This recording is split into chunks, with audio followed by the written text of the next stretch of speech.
1,000 apple seeds. Bittenfelder, Antonovka. Snotty Nushi. Are you snotty? Yeah.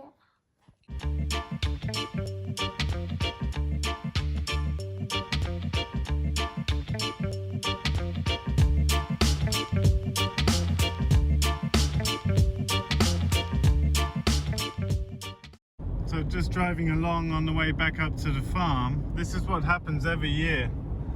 You see the drainage is not working there.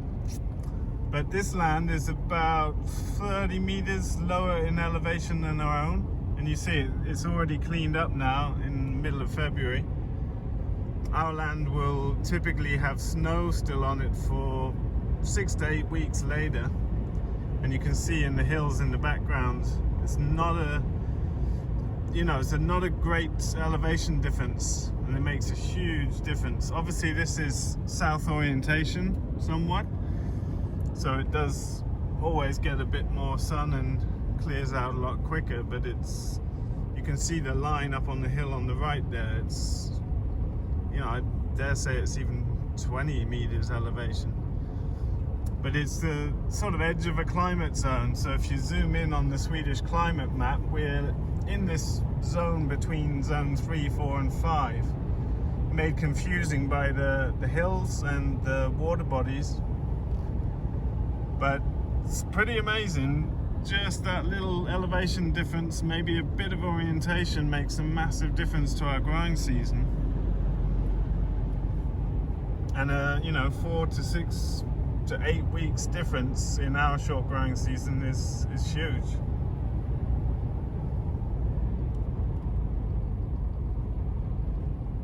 You can see the fields on the far top right, that's our neighbours, and you can just see up into Nutfield. So a bit of progress this morning, balancing this with many other projects on the go, but I've managed to put in the pegs and cut a level set of legs. The bottom of the metal brackets has a little sill that the wood sits in and has drainage holes, and at the bottom as well. So what I've done is just used a laser level receiver on that lip and chose a place to put the laser level just by eye, looking at where the highest spot is, to make sure I clear stumps and undulations in the ground, etc. Seems pretty good. There's a couple of points that are tight on the trees, but I got them in, so should be all right. Start building next week. So, first ground spikes and level legs in. Awesome.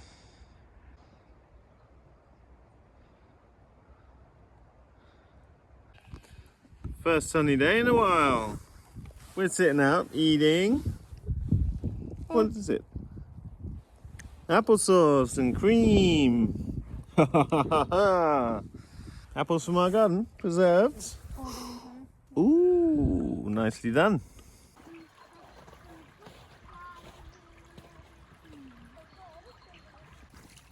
Secco, last bit of ice.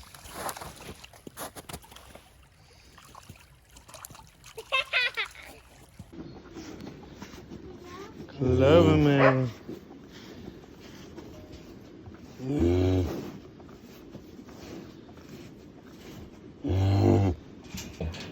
So, Clover May's had another go. How many calves has she given us now? 2. Clover May's quite old now, no? How old is she? 10 years old this year. 10 years old? Yeah. 4. It's at least 4. It should have been 5 if all had lived. She had one problem, but she's got this, she kind of freaks out in the beginning now, and she pushes the calf away a lot when she wants it to drink, but she's just inadvertently shoving it away. So Johanna's just put them in a little pen, A, to keep the other cows away, just because they're also curious, and B, just make sure the calf latches on and gets its first colostrum and bellyful. but she seems strong. She's cute. This is Skanson's daughter. She's got some of Skanson's brown mottle markings. So we try one more drink on this one. But I'm gonna try again. Come then, we try another. Something Exciting cows. What do you think about it? Soon these folks are going to see green growth. Then they're going to get very curious to get out of here, and we'll do a transition. It's probably a little while till we'll get them out on bales on the land, because it's always so wet at this time of year that they will just trash the pasture very quickly. Now we've got the tractor, it's probably possible for us to get a bale right up into the high forest where we cut the timber. So what we might do is put some bales up there and have them run through before we rotate pigs through this year. We're just going to have a few pigs, not many. Mainly just for ourselves to eat. Maybe we'll sell a little bit, but I'm really excited to have pigs again at the farm.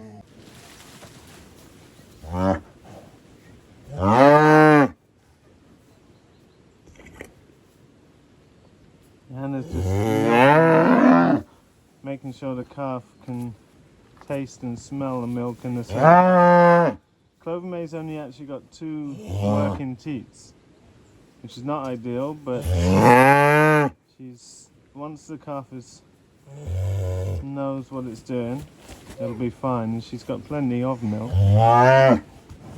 But Clover May will maybe she'll give us 1 more calf, and then taken out of the herd, probably she'll reach 10.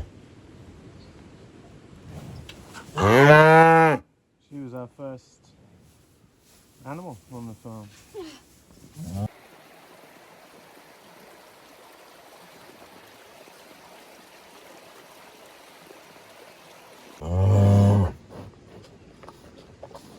Maybe this calf doesn't want to be in here more. I think it's good for them to be, so the other cows don't distract them, and so that Clover May can't move around super much, because she kind of turns over the calf and knocks him over a lot. Just got to let them get the hang of what they're doing, and then they seem to be fine. Good job, Clover May. Cutie. What are we going to call her? Something like May. Hello. Hello. I think so. She's coming from The Clover May dynasty? yeah. What a beauty. They can heta Clover May also. She can also be just Maya. Just Maya, it could be.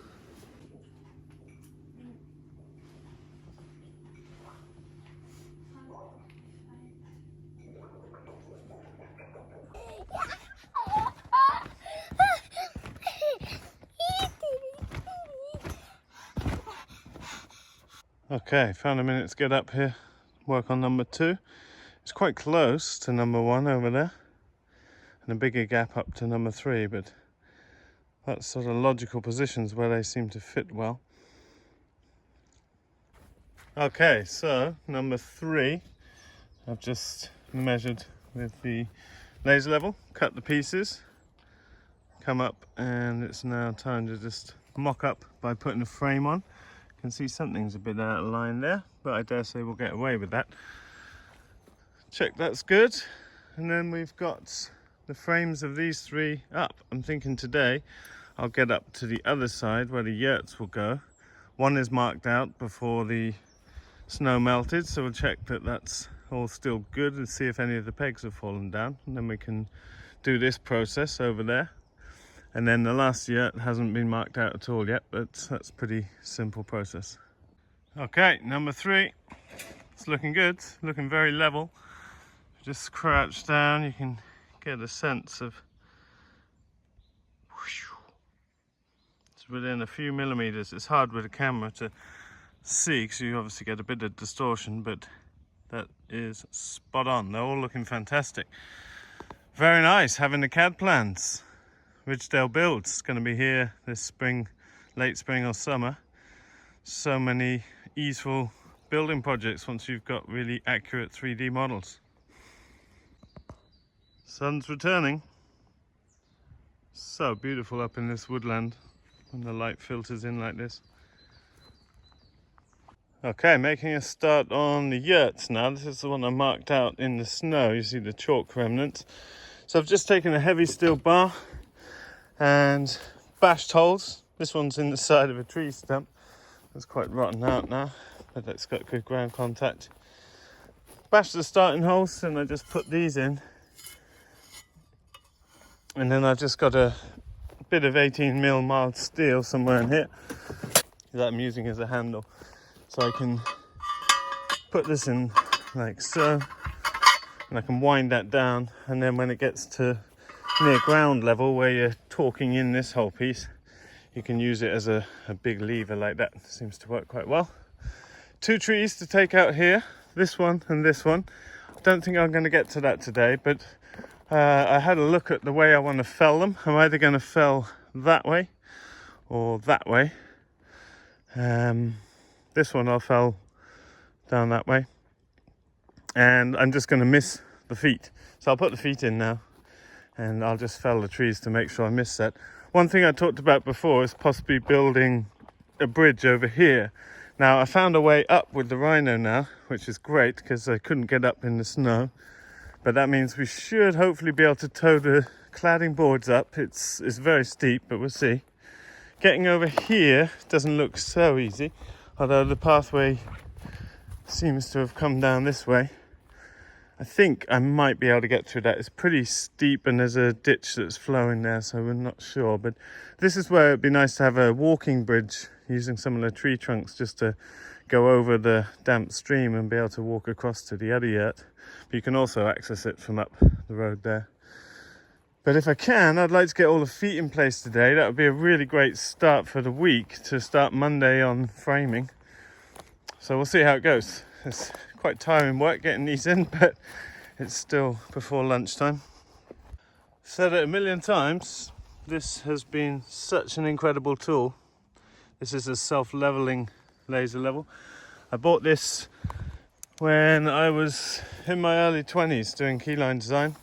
I've used this so many times. It's probably about 250 euros at a time. There's many brands available, obviously. Just need a simple measuring stick and a tripod. I just set it up on a stump here because it's self-leveling, and I'm just estimating the lowest point necessary to cover all the trunks, etc. And so the tripod's not so handy to do such low level. Good bit of kit. Bear in mind, these need careful handling. If you drop them, they need recalibration. Can be cheaper to rent them, but the amount of times we've used this on our farm, I'm so glad I bought one. And don't need a fancy one, it just needs to do the job. Keep it in its case, don't drop it, don't let people drop it. So useful for building all sorts of things, laying out keyline patterning. I'm just off now to cut the feet for the first of the yurt platforms. Back down at the saw bench just to cut the legs, and I'm in a t-shirt and comfortable. Sometimes I'm putting the jumper on in the forest where it's shaded, but it must be a good 8 or 10 degrees today, which is fantastic. It's always this time of year. It's all relative, right? So in Sweden, when the sun comes, even though it's 8 or 10 degrees, it feels so warm that it's probably like 20 degrees to someone that lives in the UK or something. So making the most of it. Gonna keep chopping.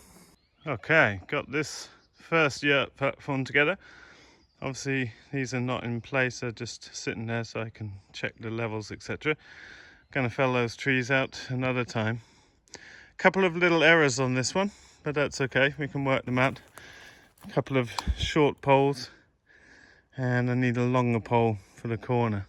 Not sure what went on there, but looking good. Ragnar is filming. Good job, Raggy. Ragnar's feeling so warm, he's out without a t-shirt and he wants to go in a hammock. So I'll show you, Ragnar, special hammock knot.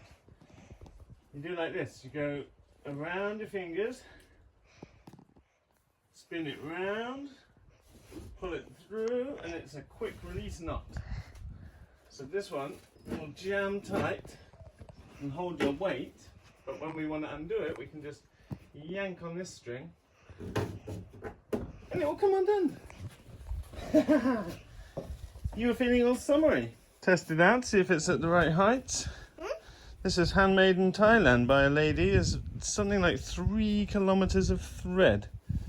It's triple plied and it's just perfect.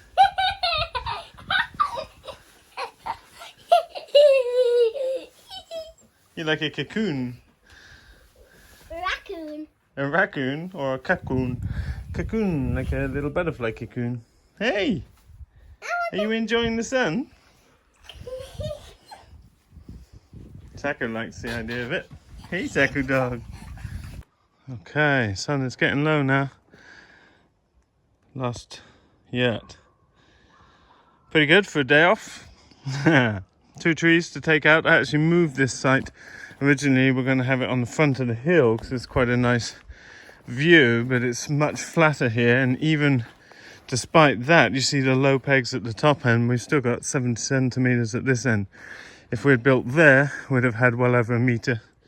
So trying to avoid that, and it's a pretty nice view up here anyway. Love it when the sun comes into the forest like this. It's just so nice to be outside. After being on the computer most of the winter, and it's tiring, but it's really good to be out doing projects. I'm really looking forward to be much more farm-based this summer, and I've been seeing huge owls and deer and elk every day. It's really, yeah, something else. Exciting times. Yeah, number 2. Well, that, folks, is a great way to end a Sunday. It's been a lot, and there's most of the work still to do. There's 2 trees within this frame to take down, and there are 2 in the first yurt platform. The other 3 teepees, there's 1 just over here, 2 at the end there. They're ready to start building on. It won't be a big deal to take the trees down. It'll be a little bit of work to clear it out, make things ready. But as I said before, these are not fitted. It's just getting the legs in and level. And you can see across here, it's beautifully level. All of them are beautifully level. And that's a big psychological step, I feel like. Like, obviously the work of putting in, these will have 5 hanging beams in the straight section, 2 on each side with a 45-degree bend. Putting all that in and putting all the cladding in, even getting the cladding for these 2 up here. I do have a pathway now with the tractor, so hopefully I can bring a tractor trailer up, because obviously it's too wide to bring them up on the forks. That's a lot more work, but it's kind of straightforward work at this point. The hardest bit is getting started and getting all these points level, so that now we see the template. You can see what all these frameworks are going to look like now. And so that's a big psychological step for me to be cracking on with this project. And it's really cool for me, because I've been visualizing this for years, really, in different formats, but we've always said we would love to have this part of the land as part of our farm, because of the investment we've put into the market garden, all of the beautiful no-dig market garden beds. But also it used to be, or certainly that half of the property used to be part of our property, it seemed like. Certainly it's on the same level, and it would have been cleared as fields.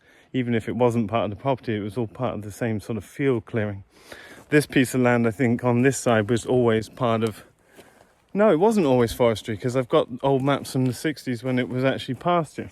It was probably kept as pasture because it's lumpy. It's got these sort of deep ravines that come through and drainage channels. But whew, that's good. For a weekend off, I'm super happy with the progress. All right, that's it for the episode, folks. Happy weekend. Ready to start work tomorrow. If you like our videos and all that jazz, click subscribe, share them. Press the little like buttons, helps with the algorithms, all that stuff.